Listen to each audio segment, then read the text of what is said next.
Hey everyone, I'm here to help you relax and drift off tonight. If you enjoy using these videos to fall asleep, don't forget to like this video and subscribe to the channel for more calming content. Share where you're watching from and what time it is for you. I'd love to know. Now settle into a cozy spot, take a deep breath, and let's start unwinding together. The house had been abandoned for nearly 50 years. It sat at the very edge of Blackwood Lane, half hidden behind towering oak trees. Its windows were shattered, its walls crumbling, and yet something about it still stood defiant against time. Locals avoided it. Stories swirled around town, whispers of people who entered but never left, of windows that showed figures moving inside, of shadows that stretched where they shouldn't. But Daniel Carter didn't believe in ghost stories. He was a historian, a skeptic, a man who dealt in facts, not myths. So when he inherited the house from a distant relative he had never met, he saw it as an opportunity, a piece of history, he told himself. He would restore it, document its past, and prove that the stories were nothing more than superstition. But within minutes of stepping inside, he would realize some stories are true. Daniel pushed the heavy oak doors open, dust swirling in the dim light. The air smelled of mildew and decay. The floorboards creaked under his weight. He set down his bag, adjusting his camera. The house was silent, too silent. He moved carefully through the main hall, past walls covered in faded wallpaper and portraits whose eyes seemed to follow him. Then he entered the room. At first it seemed ordinary, a study maybe, old bookshelves, a fireplace, a single wooden chair in the center. But something felt wrong. Daniel turned, and that's when he saw it. A shadow. It stretched across the floor, cast by nothing. There was no lamp, no object, no figure to create it, just a long twisting shadow. Too long. He froze. For a moment he convinced himself it was a trick of the light. Then it moved. Daniel took a step back. The shadow didn't stay still. It stretched, slithering across the floor, up the walls, lengthening with every passing second. He swallowed hard. The sun had barely begun to set, its light still filtering through the broken windows. And yet the room was darkening. The shadows weren't just growing, they were spreading. His breath quickened. This isn't possible. He turned toward the doorway and saw it. His own shadow had begun to change. It was no longer his shape, no longer human, no longer him. It twitched, its fingers lengthening, stretching across the wooden floor like grasping claws. Then it moved on its own, not following him, crawling toward him. Daniel stumbled back, heart hammering. The darkness crept closer. He grabbed his flashlight, flicking it on. But the beam barely cut through the growing blackness. The light should have erased the shadows, but instead they twisted, deepened, absorbed the glow. No! He turned, rushing for the door. But the moment he stepped out of the room, he found himself stepping right back in. He froze. He had just left, hadn't he? But here he was, back inside, the chair still in the center, the bookshelves lining the walls, the shadows waiting for him. He spun around, bolting toward the hallway again, and stepped back into the room. No. Every exit led back inside. He was trapped, and the shadows were closing in. The room was changing. The shadows weren't just growing anymore. They were whispering. Low, indecipherable murmurs, coming from everywhere and nowhere. Daniel pressed himself against the bookshelf, his breath ragged. This isn't real, but it was, and the darkness knew it. From the far side of the room, the first shape emerged. At first, it was just a darker patch of shadow, a vague, shifting figure. Then it stepped forward, a human outline, but wrong. Its arms were too long, its head tilted unnaturally, and then it opened its eyes. Two gleaming pits of empty blackness. And from the dark, it grinned. Daniel bolted. He ran for the door, knowing it was useless, knowing he'd step right back inside. But this time, he didn't. He crashed into another room. Not the hallway, not the outside. Another room of shadows, identical to the first, identical to the last. The shadows slithered across the walls, stretching, waiting. Then, more figures emerged. Not one, not two, dozens. Eyes like black holes, mouths stretched too wide, and they were all grinning. Whispers filled the air. You stayed too long. Now you're part of us. Now, your shadow belongs to the dark. Daniel's breath caught in his throat. He looked down.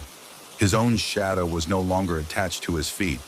It was crawling away, reaching for them, becoming one of them. He opened his mouth to scream, but the darkness swallowed him whole. A year passed. The house on Blackwood Lane remained abandoned. No one spoke of Daniel Carter anymore. But one evening, a new explorer arrived. A young woman with a camera, curious, skeptical. She stepped inside, brushing dust from her sleeves. The house was silent. She moved carefully through the halls until she found the room. It was ordinary, a fireplace, a wooden chair, and shadows stretching just a little too far. She felt a chill. Then, from behind her in the growing dark, something whispered her name.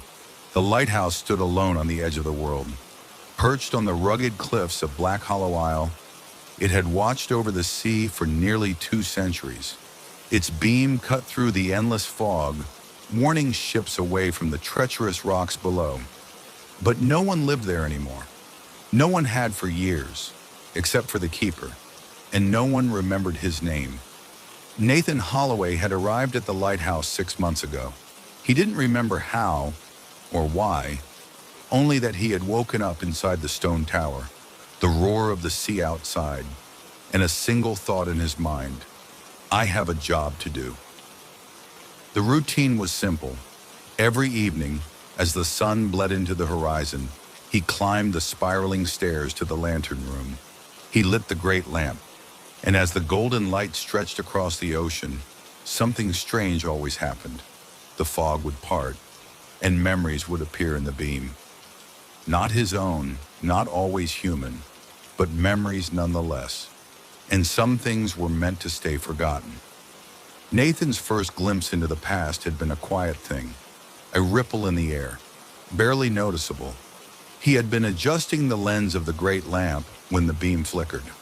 For a moment he thought it was just the mist shifting, but then a figure appeared in the light, a woman in a long tattered dress. She stood on the cliffside, gazing out at the ocean. Nathan blinked. He knew somehow that she wasn't real, that she was a memory. The way the light passed through her, the way the wind didn't touch her dress. And yet, she turned her head and looked straight at him. Nathan stumbled back, his pulse racing. The memory lingered, frozen in time, and in the depths of his mind, something stirred. As if he had seen her before. But how? The next night, another memory surfaced. This time, it was a ship. The beam of the lighthouse fell across the waves, illuminating a great wooden vessel from another era. Its sails were torn, its deck half submerged, water lapping at its hull. Nathan watched, breathless, as figures moved across the deck. Sailors. They shouted to one another, scrambling as waves crashed against the ship. Then in the light, he saw their faces. Or rather, he saw that they had none. Only smooth, featureless skin where eyes and mouths should have been. The ship vanished as the fog rolled back in, but Nathan remained standing there, heart pounding, because in the depths of his mind, he had recognized the ship. It had sunk 100 years ago, and somehow, he had been on it. Nathan began to doubt himself. Every night, more memories surfaced. A boy running through the lighthouse halls laughing. A storm that split the sky in two. A woman screaming a name that sounded too close to his own. And then, one evening, Nathan caught his own reflection in the lighthouse glass, and he realized something terrible. He didn't recognize his own face. Nathan searched the lighthouse for answers. Old logbooks, journals, records of keepers past. But the pages held no names, only dates, only entries that repeated the same words, over and over. I have a job to do. He found a photograph in a rusted drawer, a faded image of a man standing by the lighthouse door. The ink beneath it read, Nathan Holloway, Lighthouse Keeper, 1892. Nathan dropped the photo. He staggered back, his breath coming in gasps. That wasn't possible. He was alive. He was standing here, right now in the present, wasn't he? But then, why was the man in the photograph wearing his face? Nathan climbed to the lantern room one last time. His hand shook as he lit the great lamp, sending its golden beam into the fog. The air hummed. The lighthouse groaned, as if awakening from a deep slumber. And then, the memories flooded back. He saw himself, young, alive, standing on the cliffs. He saw the ship, the same one from before. He saw himself on board, the storm raging, and he remembered the shipwreck, the bodies washed upon the rocks, and the deal he made. You will remain Nathan Holloway. You will be the keeper of memories, and you will never leave. Nathan fell to his knees. He had never inherited the lighthouse.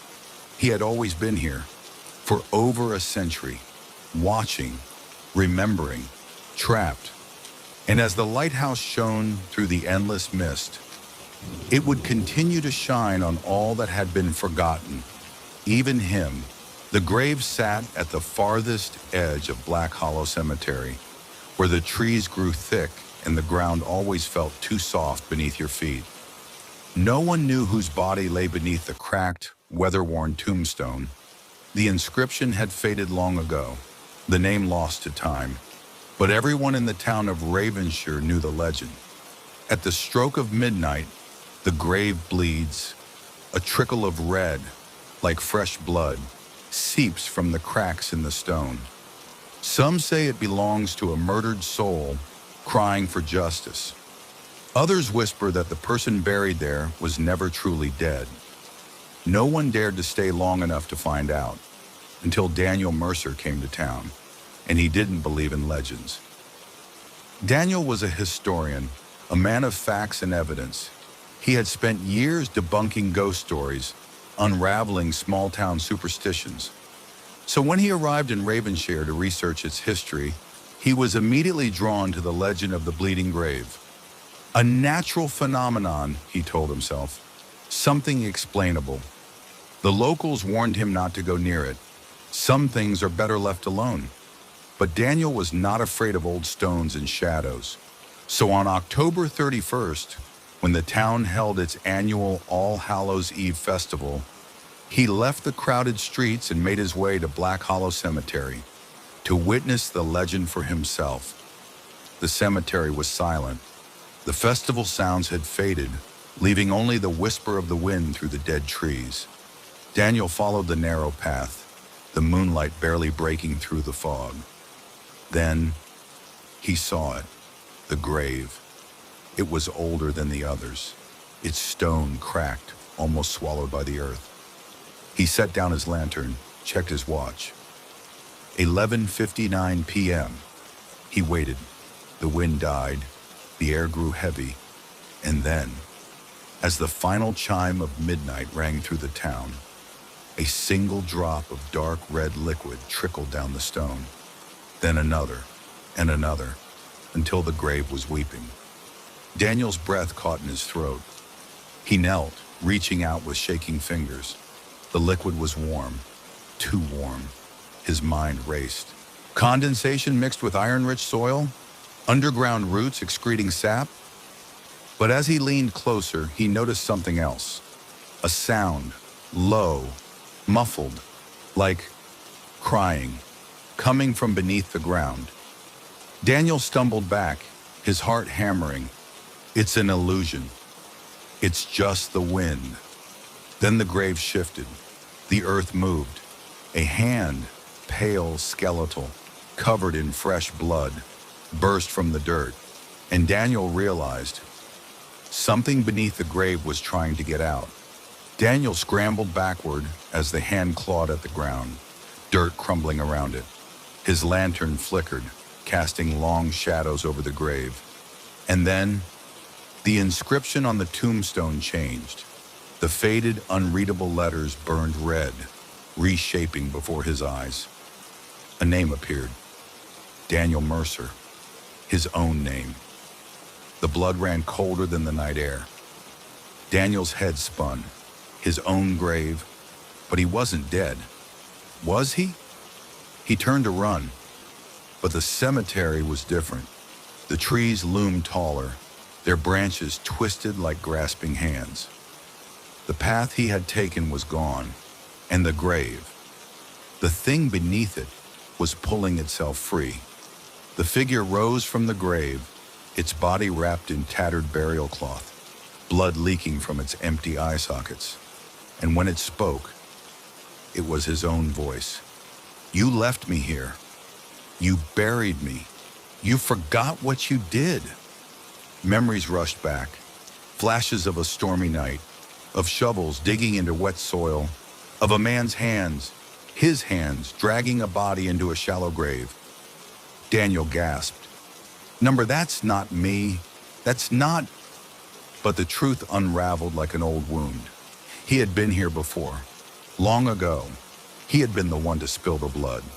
And the grave had never forgotten. The dead had been waiting for him. And now, they were taking him back. Daniel screamed as the ground split open beneath his feet. The blood-soaked soil pulled at his legs, dragging him down. He clawed at the dirt, trying to escape.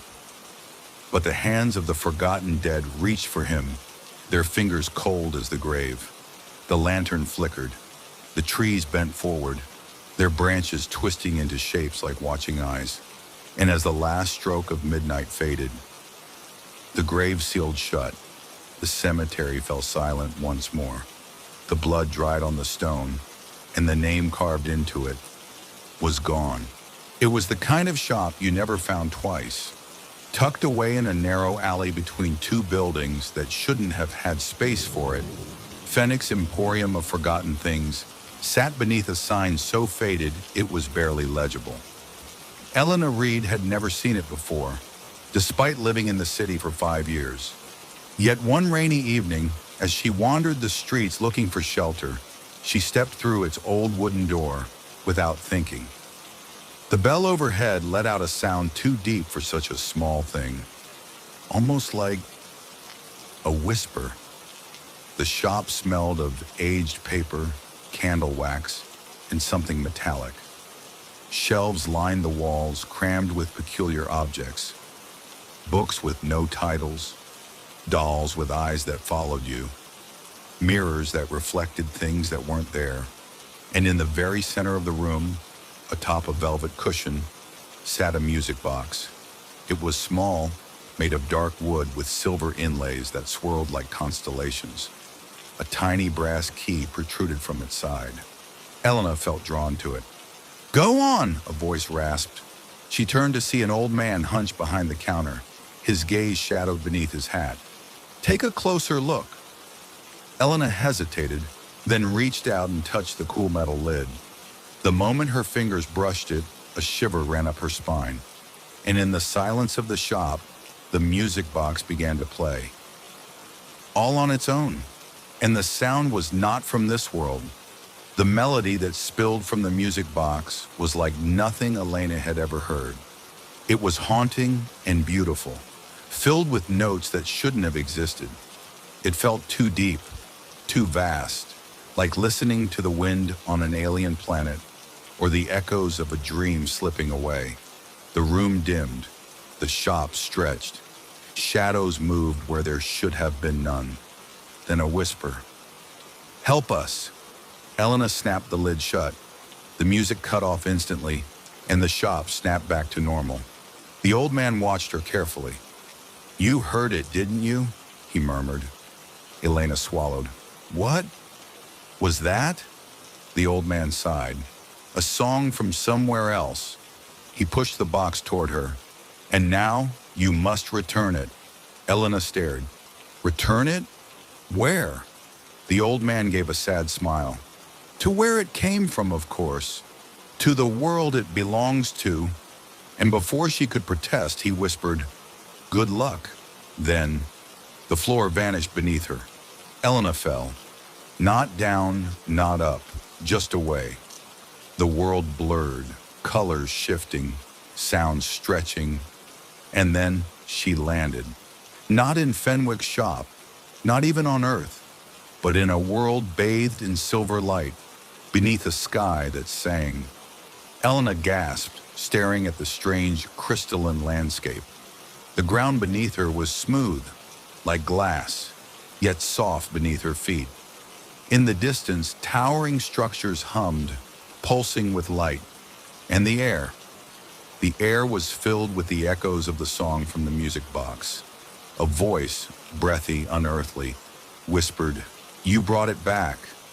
Elena turned. A figure stood before her, tall, luminous, shifting like mist and light.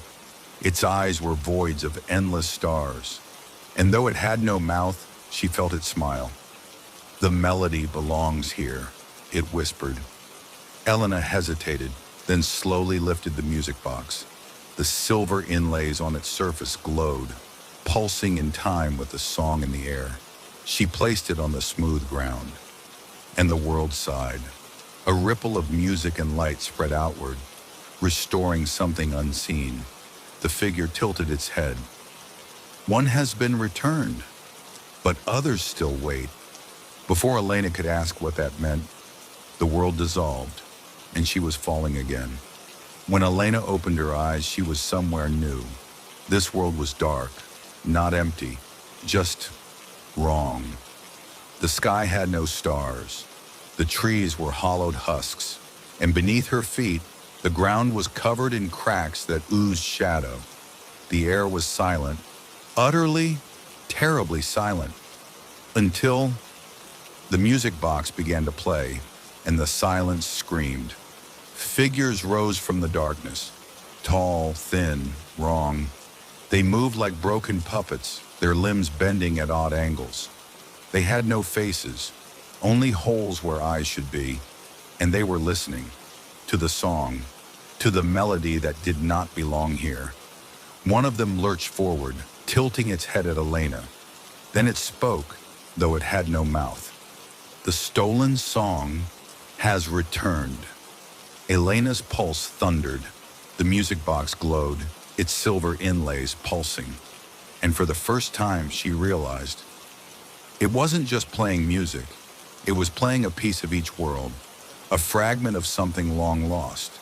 And if she didn't return them all, these worlds would remain broken. The creature lifted a skeletal hand. Go, before this world remembers you. And with a final jarring note, Elena fell again. Elena traveled through 7 worlds, each one more strange than the last. A world where the sky was liquid, a world where the stars whispered, a world where the ground breathed. And with every world, she left behind a piece of the music box, until at last, there was nothing left but the empty shell of the box itself. She landed back in Fenwick's shop, gasping. The old man smiled, nodding in approval. You did well. Elena placed the silent music box on the counter. Its silver inlays were dim, its melody gone. What was it? She asked. The old man tapped the lid gently. A door, a bridge between forgotten worlds. He looked up, his gaze knowing. And now you are its keeper. Elena's breath caught. The shop around her shifted, the walls stretching, the shelves rearranging themselves. The sign outside changed. Not Fenwick's Emporium anymore, but Elena's. The old man tipped his hat. Then he vanished, and somewhere, in the deepest corners of the shop, a new music box began to play, and the worlds listened. It began in a place few ever found, and even fewer left unchanged. Nestled between two towering buildings in the oldest part of the city stood Eldrin's antiquarian bookshop. It had no listed address, no advertisements, and no modern lighting, only a small wooden sign above the door, its carved letters nearly worn away. Books seek their readers. Ilara Voss had been searching for something.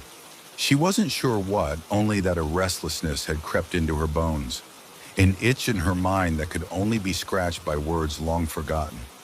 So when she stumbled across Eldrin's, its dust-coated window displays filled with ancient tomes and maps, she stepped inside without hesitation. The scent of old paper and ink wrapped around her like a comforting embrace. Rows upon rows of books filled the cramped space, their spines lined with gold lettering, strange symbols, and titles in languages she had never seen before. And behind the counter, an old man with silver-threaded hair and eyes as sharp as a raven's watched her as if he had been waiting. "Are you looking for something in particular?" he asked. Ilara hesitated. "Something unusual?" The man's lips curled into a knowing smile. "Then you should see this." He reached beneath the counter and pulled out a book wrapped in a deep red cloth. When he set it before her, she felt something shift in the air. The moment she touched the cover, her breath caught. The leather was warm, and for the first time in her life, she felt that peculiar itch in her mind ease. The old man nodded, as if satisfied. "A book finds its reader when the time is right. But be warned, this one does not forgive curiosity." Ilara barely heard him. She was already opening the book. And then, it was too late. The book's pages were thick and heavy, filled with writing that shimmered like ink still wet. The words shifted beneath her gaze as though alive. And then, the letters moved. They twisted, unraveling into shapes that should not exist. Ilara gasped, jerking back. But the book would not let her. The pages flipped wildly, faster than the wind, filling the shop with the rustle of ancient whispers. And then, in a language she had never learned, the book spoke. "The door has been opened." A chill crawled down her spine. She tried to close the book, to push it shut, to tear her hands away, but they would not move. The old man sighed. "Ah, so it chose you after all?" Ilara's heartbeat thundered. "What is this?" she gasped. The old man leaned on the counter, watching her with something like pity. "A book that, once opened, can never be closed. And now, it is yours." Ilara stumbled backward, her hand still clutching the book, the pages still turning. Images flickered across them now. Scenes she did not recognize, yet felt oddly familiar. A tower lost to time, a forest where shadows moved without light, a face she should have known but didn't. "What is this showing me?" she demanded. The old man tilted his head. "Your story, your past, your present, and the future you have not yet written." Ilara's breath hitched. "I don't understand." The old man sighed, rubbing his temples. "The book is not just ink and paper. It is a story unfolding. Your story, and it will never end until you do." A terrible weight settled in Ilara's chest. She looked down at the pages, flipping through them with growing panic. Some were filled with words she had not yet lived. Some were blank, waiting. And no matter how hard she tried, the book would not close. Days passed, then weeks. Ilara could not leave the book behind. It followed her. If she set it on a table, she would find it beside her bed in the morning. If she locked it in a drawer, it would reappear on her lap. And worst of all, the story kept writing itself. Every night when the world was quiet, the pages filled with words. Words she had never written. events she had not yet lived, until one night. The book revealed something new, a page far ahead in the story, one covered in dark ink, written in jagged, frantic strokes. And at the bottom, a single sentence: "The story ends in blood." Ilara's breath hitched. She slammed the book shut, or tried to, but the moment her fingers lifted from the cover, it flew open again. The words pulsed like a living thing, and the date written above the final page was tomorrow. Ilara refused to be trapped. If the book could write her story, then maybe she could change it. She grabbed a pen, flipping to the cursed page, and began to write. Ilara does not die. Ilara finds a way to close the book. The ink shimmered. The words shifted. For a moment, she thought it had worked, until a new sentence appeared beneath her own. Ilara does not decide the ending. And the ink bled through the page, consuming her words until all that remained was, "The story ends in blood." A sudden knock at her door made her freeze. Then another, and another, slow, deliberate. Ilara turned toward the book.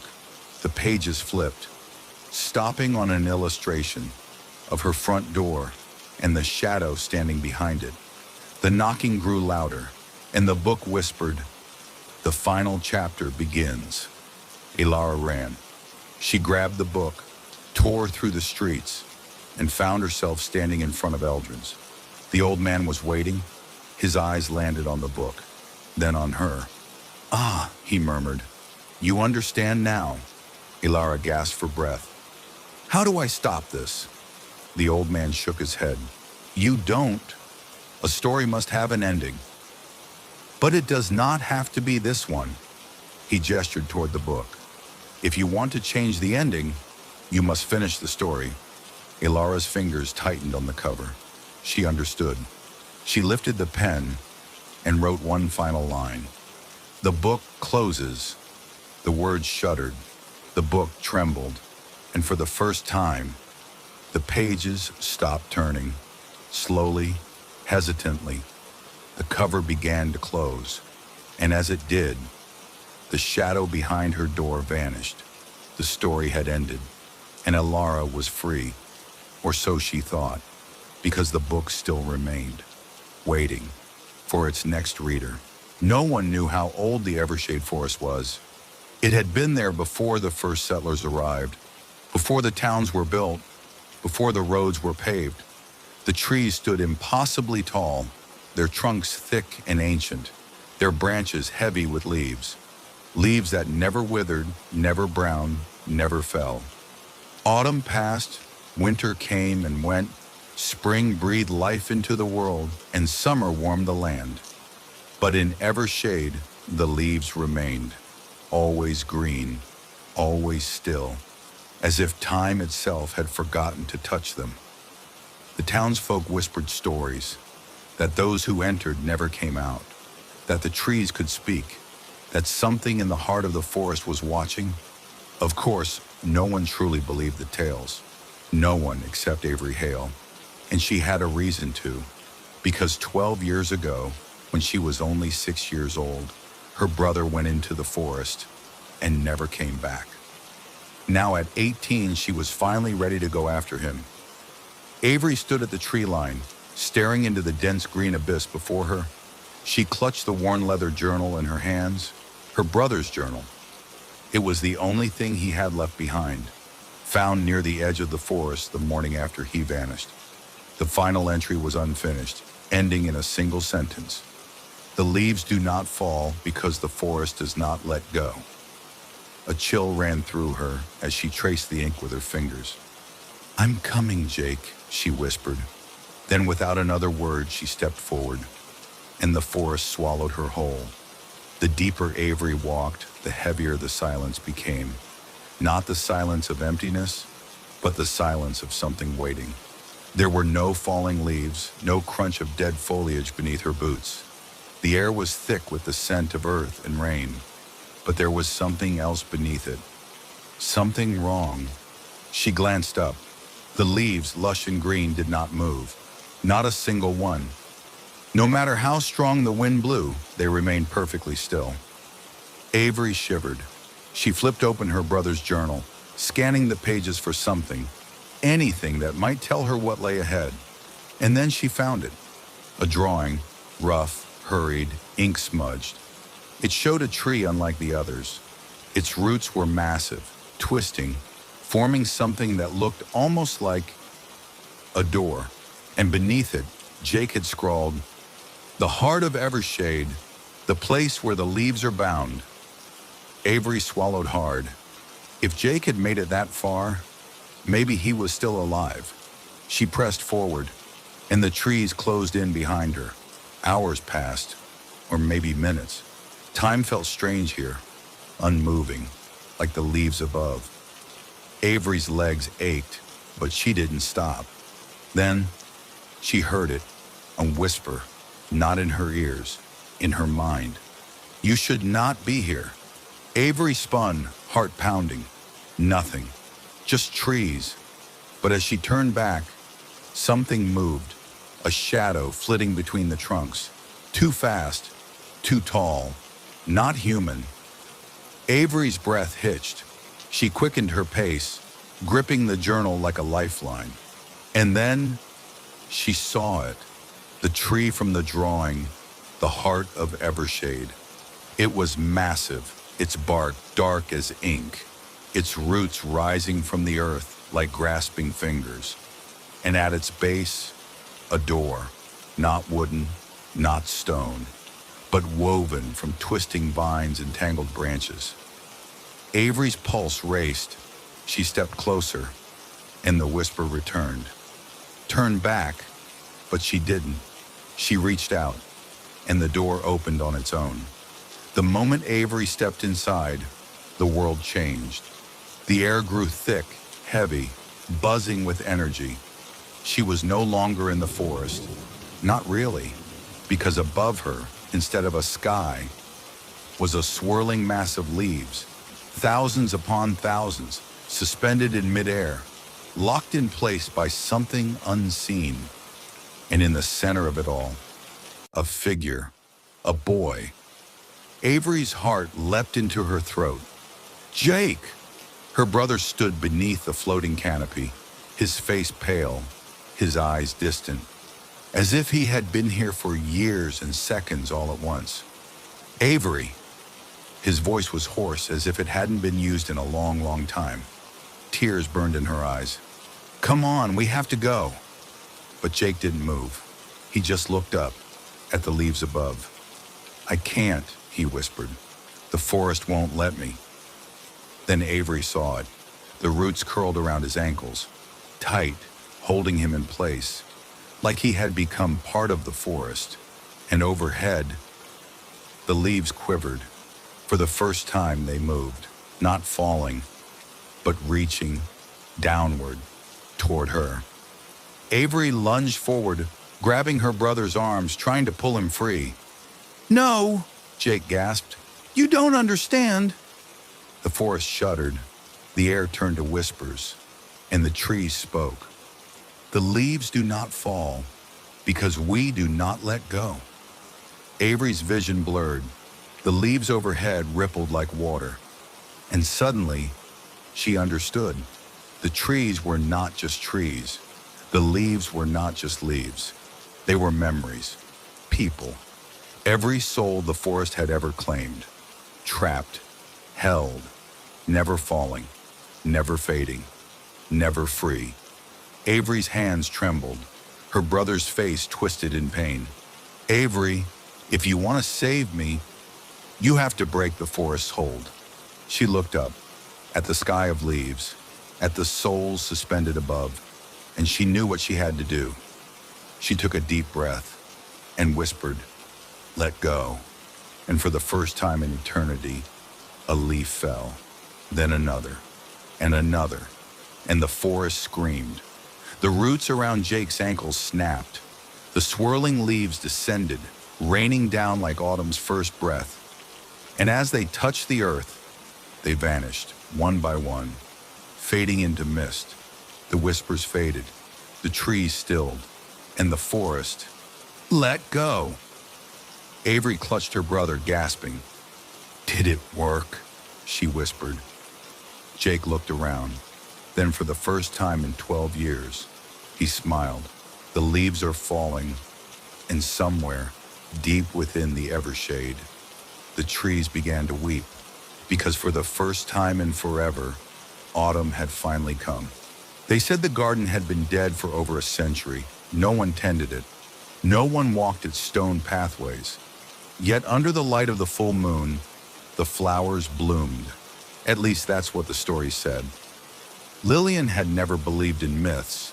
She was a botanist, a scientist, a woman who relied on facts, not folklore. But when a letter arrived summoning her to Blackwood Manor, she had no choice but to reconsider. To Miss Lillian Moore, you are cordially invited to Blackwood Manor as the new caretaker of the estate gardens. Compensation will be generous. There is only one rule: never visit the garden before nightfall. Sincerely, Edmund Blackwood. Lillian hesitated. Blackwood Manor had been abandoned for decades. No one had seen Edmund Blackwood in years. Yet here was an invitation, a mystery, and she had never been able to resist a mystery. So with curiosity outweighing her doubts, she packed her bags and set off for the garden that only bloomed under moonlight. The journey to Blackwood Manor took her deep into the countryside, where the roads grew narrow and the trees loomed like watchful sentinels. When she finally arrived, the house stood like a ghost of the past. It was massive, its stone walls draped in ivy, its windows dark. An old man awaited her at the entrance, thin, pale, his eyes shadowed with secrets. "You are Lillian Moore?" he asked. She nodded. "You received my letter?" "Yes, but I don't understand. Why do you need a caretaker if the garden is dead?" His lips curled into something that wasn't quite a smile. "Because it is not dead." He turned, gesturing for her to follow. And as night fell, he led her to the garden. The garden stretched behind the manor, hidden by towering hedges and wrought iron gates. In the daylight, it was a graveyard of plants, withered vines, shriveled petals, stone fountains choked with moss. But then, the moon rose, and everything changed. The moment silver light touched the earth, the dead plants shivered. Color bled into them, like ink swirling through water. Roses unfurled. Lilies awoke. Lavender breathed. The garden was alive, and Lillian had never seen anything more beautiful. She turned to Edmund, heart racing. "How is this possible?" He watched the flowers with something close to reverence. The Blackwood garden has always belonged to the night. No sunlight will ever touch its roots. No warmth will ever nurture its petals. But under the moon, it will never die. Lillian's skin prickled. That's not natural. Edmund's gaze was unreadable. It isn't. And that was when she saw them. The glowing figures between the trees, watching, waiting, and for the first time she realized she was not alone in the garden. Lillian's breath caught. Dozens of figures stood among the blossoms, pale, translucent, their eyes like reflections on still water. They did not move, did not breathe, yet the flowers leaned toward them, as if the spirits were the very thing keeping them alive. "Who are they?" Lillian whispered. Edmund's expression darkened. "They are the ones who never left." Her pulse pounded. "Ghosts?" "Not quite." "Then what are they?" Edmund hesitated. Then quietly, "Caretakers." Lillian's mouth went dry. "Caretakers? But I thought—" She couldn't finish the sentence, because she already knew. Caretakers never left. Lillian spent the next few nights exploring the garden. She studied the plants, touched the petals that shouldn't be alive, felt the way the vines seemed to breathe beneath her fingertips.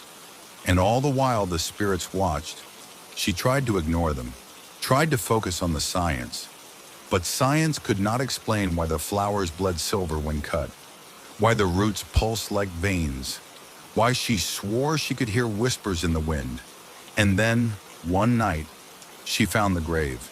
It was hidden beneath a canopy of moonflowers, a single marble headstone weathered by time. There was no name, only a sentence carved into the stone. The garden always remembers. A shadow fell across her. She turned, and Edmund stood behind her. "You found it." His voice was heavy. Lillian swallowed hard. "Whose grave is this?" A pause, then, softly, "The last caretaker." Her skin chilled. "What happened to them?" Edmund's eyes lifted to the moonlit canopy. They became part of the garden, and in that moment she understood why the spirits never left, why the plants lived only at night, why the garden always needed a caretaker. Because the garden did not grow, it fed, and she had been invited not to tend to it, but to join it. Lillian ran, through the maze of flowers, past the ghostly figures toward the manor. But the garden had other plans. Vines curled around her ankles, dragging her down. Petals whispered her name, and the spirits, the silent watchers, reached for her. "You cannot leave," they murmured. "The garden chose you." She clawed at the earth, her hands slick with silver sap. "Eat umber." She would not be another nameless caretaker. She would not let the garden claim her. Her gaze locked onto the headstone. The garden always remembers. Then she saw it, a single withered flower growing at its base, a flower untouched by the moonlight, the only dead thing in the garden. With shaking hands, she ripped it free. The moment the roots tore from the soil, the garden screamed. The spirits flickered, the vines withered, and the flowers began to fall like ash, like dying stars, like the garden itself was finally letting go. And then everything went dark. When Lillian awoke, the garden was gone. Not dead, gone.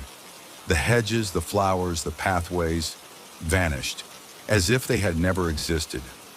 The manor stood silent behind her. The moon, still full, shone over an empty field. Only the grave remained, and beside it, a single white flower, blooming under the starlight, waiting for the next caretaker, for the garden to return, because the garden always remembered, and one day, it would bloom again. Everyone in the town of Black Hollow knew about the house on Hollow Street. It had been empty for as long as anyone could remember. A looming Victorian structure with peeling paint and broken shutters, its once grand windows now coated in dust. But there was one window, the one on the second floor, right in the center of the house, that was different, because no matter the time of day, no matter the season, that window was always clean, as if something inside was watching. Most people avoided the house. Some claimed they saw a figure standing at the window when they walked past at night. Others swore they felt an unseen gaze crawling over their skin. But no one ever went inside. No one except Eleanor Harper, and she had no choice, because the house had just become hers. Eleanor had never met her great-aunt Margaret. She barely knew the woman had existed until she received the letter. To Miss Eleanor Harper, you are the last surviving heir to the Hollow Street estate. The house now belongs to you. However, there is one rule you must always follow. Never look through the second floor window after midnight. Sincerely, Walter and Finch Law Offices. Eleanor scoffed. A superstition, a silly warning. She wasn't afraid of ghost stories. And so, 3 days later, she arrived at her new home. The house smelled of dust and age, its wooden floors creaking beneath her boots. The furniture was draped in white sheets, and the air felt thick, heavy, as if the house had been holding its breath for years. But what struck her most was the silence. Not the comfortable quiet of an empty home, but a silence that felt aware. She shook off the feeling and went to explore. It was just a house, nothing more, or so she thought, because as she walked through the halls, she felt it, that familiar crawling sensation, like she was being watched. And when she turned the corner, her heart stopped. There at the end of the hallway was the window, the one from the stories. The glass was pristine, reflecting the pale evening light. And as Eleanor stepped closer, something moved behind it, a shadow, there for only a second, and then gone. That night, Eleanor tossed and turned in bed, unable to shake the feeling that she was not alone. By midnight, she had enough. She wasn't going to let an old house and a stupid superstition keep her awake. She climbed out of bed, barefoot and shivering, and made her way to the second floor. The house was silent, too silent. She turned the corner, and there was the window. The hallway was dark, the only light coming from the moon outside. But the window, it was wrong. The reflection wasn't hers. Her breath hitched, because in the glass, staring back at her, was a woman, but not Eleanor. Her skin was too pale, her eyes too dark. And as Eleanor took a step back, the woman in the window smiled. Eleanor stumbled backward, her pulse pounding. She turned, expecting someone, anyone, to be behind her. But the hallway was empty. The house was still. Only the window remained. Only the woman in the glass. Eleanor forced herself to look again. This time the woman was closer. No longer a distant reflection, but right against the glass. Watching her, waiting, and then, ever so softly, she tapped on the glass. A slow, deliberate sound. Eleanor ran. The next morning, Eleanor searched the house. She had to find an answer, a reason for what she had seen. That's when she found the attic, a dusty old room filled with forgotten things, and at the very back, a locked trunk. She forced it open, coughing as dust billowed around her. Inside were letters, dozens of them, all addressed to Margaret Hollow, all with the same warning: do not look through the window after midnight. Then she found the journal. Her great-aunt's handwriting was hurried, desperate. And as Eleanor read, the truth came to light. The window did not reflect the outside world. It reflected something else, something that had been trapped in the glass for over a century. She watches, she waits, she wants to take my place. I must never look. I must never let her out. Eleanor's blood turned to ice. Her hands shook, because at the bottom of the final page, there was a single line, a final warning. If you see her, it's already too late. And then, from downstairs, a soft tapping on glass.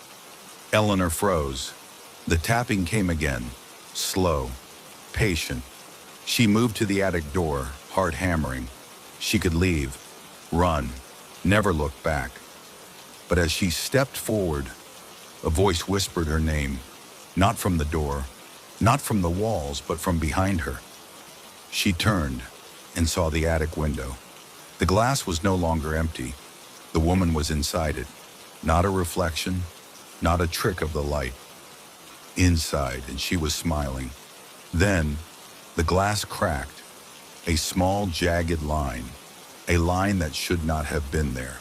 And Eleanor realized the window wasn't just watching, it was waiting, waiting for someone to set it free. The crack spidered outward. The woman's hand pressed against the glass, and Eleanor understood. If the window broke, the thing inside would escape and take her place, just as it had been waiting to do for 100 years. She had to act now. Eleanor grabbed the heaviest object she could find, a rusted iron lantern. She swung it hard. The attic window shattered, but not outward. Inward, the woman in the glass let out a shriek, a sound that rattled the very bones of the house. Then, she vanished. The wind howled, the house shuddered, And then, silence. Eleanor barely breathed. The window was gone. The woman was gone. And the house was watching no more. Eleanor left the Hollow Street house that very night. She never returned. The house remained empty, decaying, forgotten. But the window remained clean, perfect, unbroken. And if you walk by at night, if you look closely enough, sometimes just for a second, you'd see a face in the glass, smiling, waiting, watching. Elliot Morgan had always been fascinated by antiques, the weight of history and objects, the untold stories behind every scratch, every worn corner was something that captivated him. So when he stumbled upon Davenport's Antiques and Oddities, tucked away in a forgotten alley of the city, he couldn't resist stepping inside. The air was thick with dust and time. Shelves overflowed with strange and forgotten things. Rusted keys, porcelain dolls with missing eyes, ancient books with leather covers that smelled of decay. But it was the mirror that caught his eye.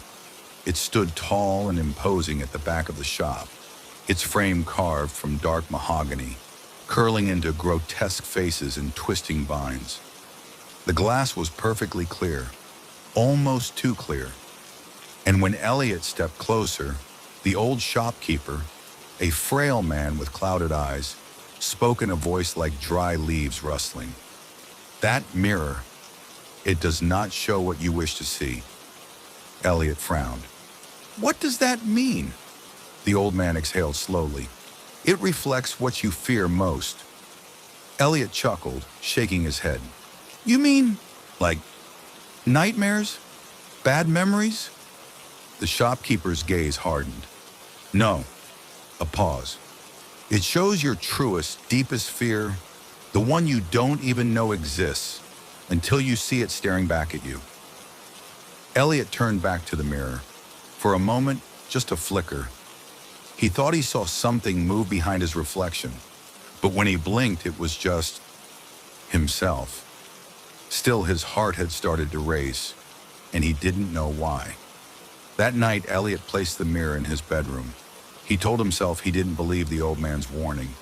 It was just a story, a way to make an old object seem more interesting, more mysterious. But as he lay in bed, he couldn't stop looking at it. It stood against the far wall, facing him, silent, still. At first, all he saw was his own reflection. But then, something changed. His reflection blinked, but he hadn't. A chill crawled down his spine. Maybe it was just his mind playing tricks on him. He turned onto his side, away from the mirror, and in the darkness, he swore he heard something shift. The next morning, Elliot approached the mirror cautiously. His reflection stared back, normal, ordinary, but his skin crawled. Something about the glass seemed too deep, as if looking into it was like staring into water instead of a reflection. And then, it changed. At first, he didn't understand what he was seeing. The background behind him blurred, twisting into something different. Then he saw it. Fire. The walls of his apartment melted away, replaced by a burning house, his childhood home. Flames roared, black smoke choking the air. And then, from within the fire, a scream, a child's scream. Elliot's chest tightened, because he remembered this fire. He had been 7 years old. The flames had taken everything, but that wasn't the worst part. The worst part was that he had survived, and his younger brother hadn't. "No!" Elliot stumbled back, shaking his head. The fire in the mirror raged on. Then, movement. A small figure emerged from the flames. A boy, his brother, burned, twisted. His eyes were blackened pits, his mouth stretched wide in an impossible grin. And then he spoke. "Why did you leave me, Elliot?" Elliot's stomach dropped. The boy lurched forward, and something knocked on the other side of the glass. Elliot screamed and spun away. When he dared to look back, The mirror was normal again. No fire, no smoke, no brother, just his own reflection. But his hands, they were shaking. Elliot should have gotten rid of it, should have smashed it, taken it back, done anything but what he did instead. He looked again, and the second time, the mirror showed him something worse. Not fire, not his brother, but something even deeper, something even darker.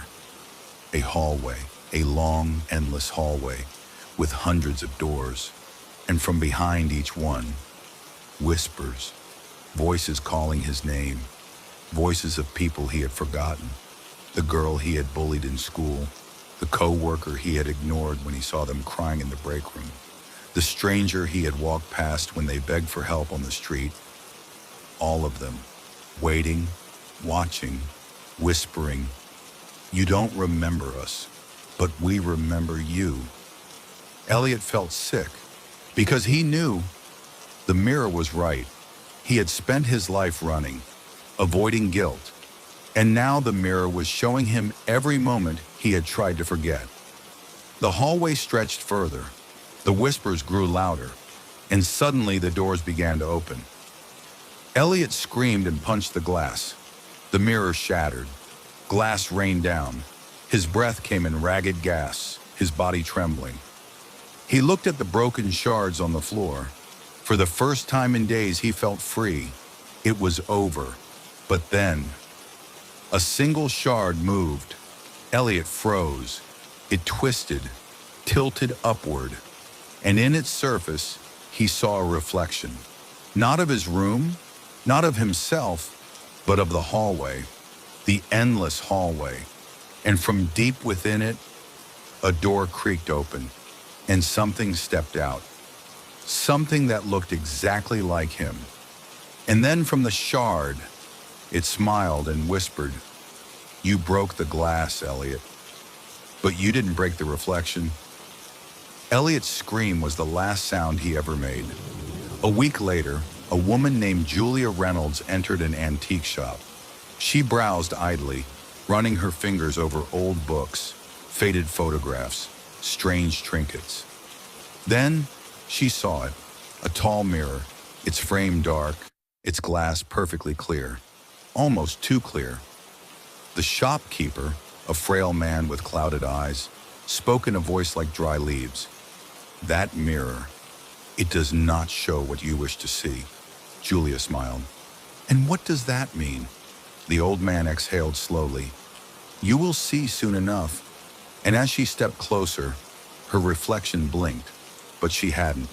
They called it Hollowfield, just an empty stretch of farmland at the edge of town, surrounded by trees that never lost their leaves. During the day, it was nothing special, just golden grass swaying in the wind, the occasional rusted fence post jutting from the earth like forgotten bones. But after dark, something changed. Time stopped. The people of Redwood Hollow didn't talk about it openly, but the stories were there if you knew who to ask. Old farmers, tired bartenders, the sheriff who had worked the same beat for 40 years, they all had the same warning. Don't step into Hollowfield at night. Of course, Nathan Porter didn't believe in ghost stories. He was a journalist, a skeptic, a man of facts, not folklore. So when he heard about the field where time stood still, he packed his bag, grabbed his camera, and set out to prove it was all nonsense. He should have listened. Nathan reached the field just before dusk. The sky was painted in burnt oranges and deep purples, the last light of the sun stretching long shadows across the ground. The field itself was massive, stretching far beyond what his eyes could measure. Golden grass waving gently like an ocean frozen mid-motion. A single weathered scarecrow stood at the far end, its arms stretched out wide, a silent warning. Nathan exhaled. "All right, let's see if this place really lives up to its legend." He stepped forward. The moment his boot touched the field, the wind died. Nathan paused. The soft rustling of grass was gone. The distant chirping of crickets, the hum of insects, vanished. Even his own footsteps seemed muted. the crunch of dirt and grass swallowed by something unseen. He pulled out his phone, checking the time. 7:49 p.m., still early. He walked deeper, the scarecrow growing larger on the horizon. A mile in, he checked his phone again. 7:49 p.m. His stomach dropped. That wasn't possible. He had been walking for at least 15 minutes, and yet his phone insisted no time had passed. Nathan swallowed hard. Then, he heard the voices. At first they were faint, distant, like whispers carried on a wind that no longer blew. Then, clearer, soft overlapping fragments of conversation. Where am I? It won't move. The sun won't move. We've been here for days, right? Haven't we? I never should have come here. Nathan turned in circles, scanning the field. No one was there, and yet the voices felt close. He took another step, and suddenly the sky froze. The colors of sunset stopped shifting. The wind didn't stir the grass. The clouds didn't move. Nathan waved his hand in front of his face. It felt normal. He could move. He could breathe. But everything around him, it was locked in place. His heart pounded. He turned back toward town, but the path he had taken was gone. No footprints, no road, just endless, motionless grass. Nathan's breath quickened. He tried his phone again. 7:49 p.m. His battery hadn't drained. His screen hadn't dimmed. It was like the device was frozen in time with the field. Then from behind him, a whisper. You're not the first. Nathan spun around. A figure stood between the rows of frozen grass. A young man, maybe 20, wearing clothes that looked decades old. His hair was messy, his face hollow with exhaustion. Nathan stepped back. Who are you? He demanded. The man's lips cracked into a weak smile. We don't have names here anymore. Nathan's skin crawled. What do you mean? The stranger gestured at the field. We walked in, just like you. We thought we could prove the stories wrong. We thought we'd be different. He sighed, his expression distant. But time doesn't move here. Not for us. Not for anything. Nathan's stomach churned. How long have you been here? The man's eyes darkened. I don't know. Nathan's breath came faster now. There has to be a way out. You walked in, right? So you can leave. The man's expression twisted. Pain, regret, fear. Have you tried? Nathan shook his head. The man gave a hollow chuckle. You will. And when you do, you'll understand. Nathan ignored him. He turned and ran. The field stretched on forever. No matter how far Nathan ran, the scarecrow remained on the horizon. His legs burned, his chest ached, but the sky never changed. The sun never set, and time never moved. Then he heard them, the whispers, the echoes. They grew louder, more voices, some pleading, some screaming. Nathan choked on a breath, pushing himself harder, until suddenly, the field ended.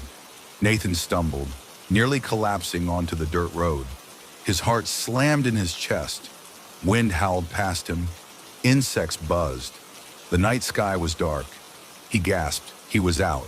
He turned back toward the field. It was normal, moving, alive. Just an empty stretch of farmland. No voices, no echoes. Nathan's hands shook as he grabbed his phone. 7:50 p.m.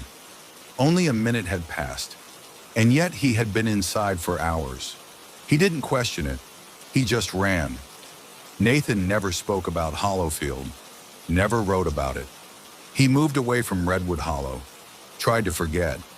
But some nights, he dreamed of the field, and in his dreams, he was still there, still running, still hearing the whispers of the lost.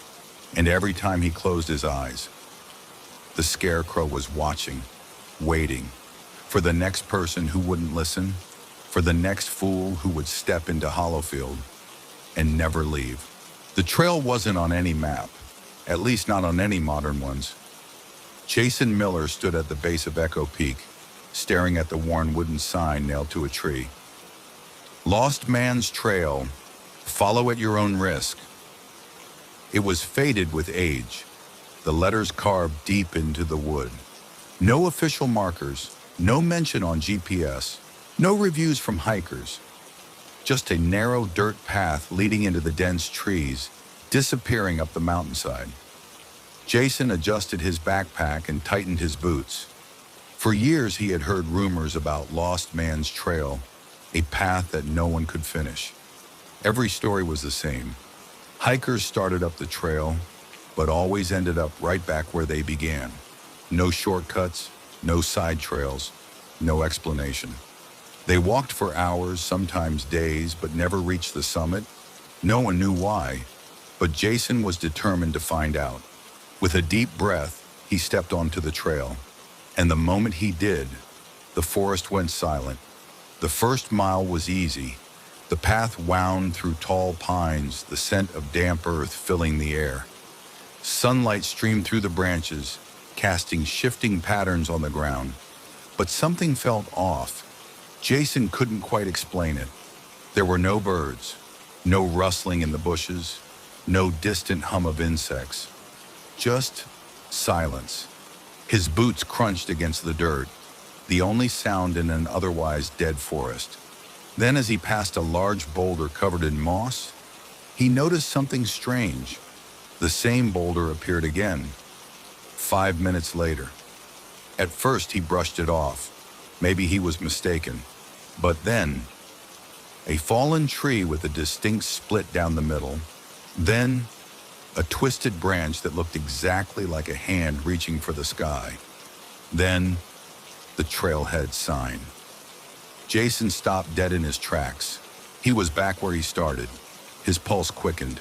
This had to be a trick. Maybe he had gotten turned around, walked in a circle without realizing. So he tried again.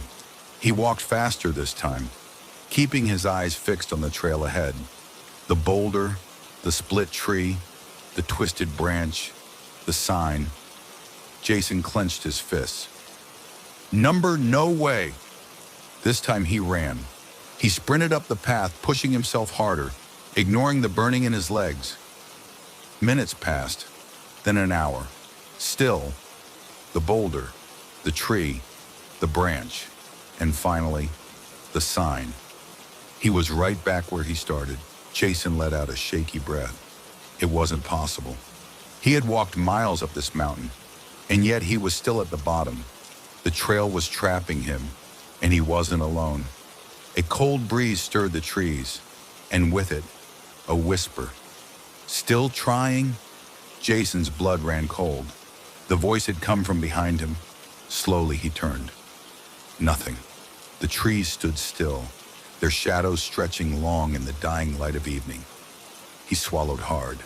Then, another whisper. You can't leave. The hairs on the back of his neck rose. His instinct screamed at him to run. But where? No matter which way he went, he would just end up here. Jason took a shaky step back, and that's when he saw it. The footprints. They were everywhere. Boot prints, deep, sunken into the dirt, some fresh, some faded, some nearly erased by time. Too many to count. Jason's stomach twisted. How many people have been stuck here? He followed the prints, his breath shallow. They all led forward, none led back. As if people had walked up this trail, but no one ever left. A chill crawled down Jason's spine. Then something moved in the trees, and this time, it wasn't a whisper. It was a figure, watching him. Jason's breath hitched. The figure stood just beyond the tree line, half hidden in the gloom, tall, motionless. At first he thought it was a person, another hiker. But then, it shifted, not like a person, like something trying to be a person. Its form shimmered, flickering between shapes. A man, a woman, a child, a black void with eyes like hollow stars. Jason stumbled back. The figure took a step forward. "Keep climbing." Jason turned and ran. He ran hard. Panic surged through him, his feet pounding against the dirt. He didn't care about the loop, didn't care if he ended up at the trailhead again. He just had to get away. The trees blurred past. Branches clawed at his jacket. His lungs burned. And then he tripped. Jason hit the ground hard, rolling down an incline. He tumbled through the underbrush, his head striking something solid, and everything went black. When Jason woke up, it was night. The forest was darker than it should have been. The moon was missing, the stars distant and strange.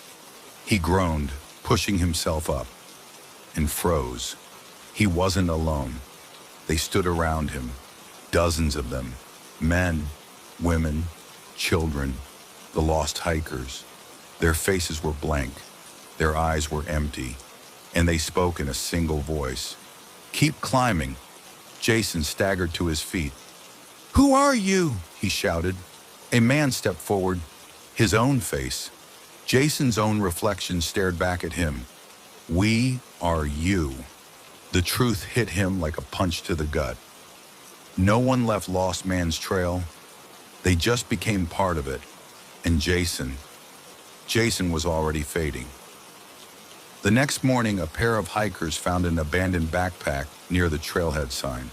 There was no sign of Jason Miller, no footprints leading into the woods, just the empty trail winding up the mountain. The hikers exchanged uneasy glances. "Ever heard the stories?" one asked. The others shook their head. "The trail goes in circles. No one ever reaches the top." They looked at the trees, the endless path stretching ahead. Then curiosity got the best of them. They stepped forward, and the moment they did, the forest went silent, and somewhere deep in the trees, Jason Miller whispered, "Keep climbing." The letter arrived on a Thursday. It was hand-delivered, sealed in thick parchment, and bore only a few words. "Come to Blackwood before sunset. You'll see why." There was no sender, no signature, just a simple address in a town that, as far as Ethan Graves knew, didn't exist. A quick internet search turned up almost nothing. Blackwood was marked on a handful of old maps, but there was no population listed, no businesses, no history. It was like the town had been forgotten, and that made Ethan curious. As a journalist specializing in urban legends and unsolved mysteries, he had spent years chasing ghosts, abandoned places, and stories that others ignored. So against his better judgment, he packed his bags, grabbed his camera, and set out for Blackwood. He would be there before sunset, and then he would find out why he was invited. The road to Blackwood was deserted. The trees lining the highway grew thicker the closer he got, their branches curling over the road like grasping fingers. There were no cars, no gas stations, no signs of life, just the endless stretch of asphalt leading into the unknown. And then, suddenly, there it was, a town. Blackwood appeared out of nowhere, nestled between the trees as if it had been hiding. The streets were lined with old-fashioned buildings, the kind that belonged in the 1800s rather than the modern world. Gas lamps stood on every street corner, unlit in the dying light of day. The town square was empty, the windows of the houses dark. It felt frozen. Ethan checked his watch. 6:45 p.m., 15 minutes before sunset. And still, there was no sign of the person who had sent the letter. He stepped out of his car, camera in hand, and walked toward the center of town. The silence was unnerving, and then he saw them, the people. There were dozens of them, men, women, children, all dressed in old-fashioned clothing, as if they had stepped out of another era. They stood outside their homes, on their porches, watching him. No one smiled. No one spoke. Then an elderly man stepped forward, his eyes full of something Ethan could only describe as pity. "You shouldn't have come," the man said. His voice was barely above a whisper. Ethan frowned. I was invited, the old man sighed. Then it's already too late. Ethan's skin prickled. Too late for what? The man didn't answer. Instead, he pointed toward the horizon. Ethan turned and his blood ran cold. The sun was setting, and one by one, the people began to disappear. It wasn't dramatic. They didn't scream. They didn't run. They simply faded. Like mist in the wind, their bodies shimmered, grew transparent, and then gone. Ethan's breath hitched. It happened to all of them. The children playing in the square, the woman watering her plants, the old man who had spoken to him. Every single person in Blackwood vanished. By the time the sun had fully dipped below the horizon, the town was empty. Ethan was alone. His hands trembled as he lifted his camera, snapping pictures of the abandoned town. Then something moved, a shadow, not a person, something else, and it was watching him. The moment the sun was gone, everything changed. The air grew colder. The buildings, once old but charming, now looked decayed, their walls rotting, their windows broken. The gas lamps flickered to life on their own, casting long, twisting shadows. And those shadows were moving. Shapes lurked at the edges of his vision, slithering through the alleyways, shifting between the buildings. Ethan backed away, his pulse pounding. Then, a whisper. You don't belong here. The voice was right behind him. He spun. Nothing. More whispers came from the darkness, voices overlapping, hissing words he couldn't understand. The shadows grew taller, stretching unnaturally, reaching for him. Ethan ran.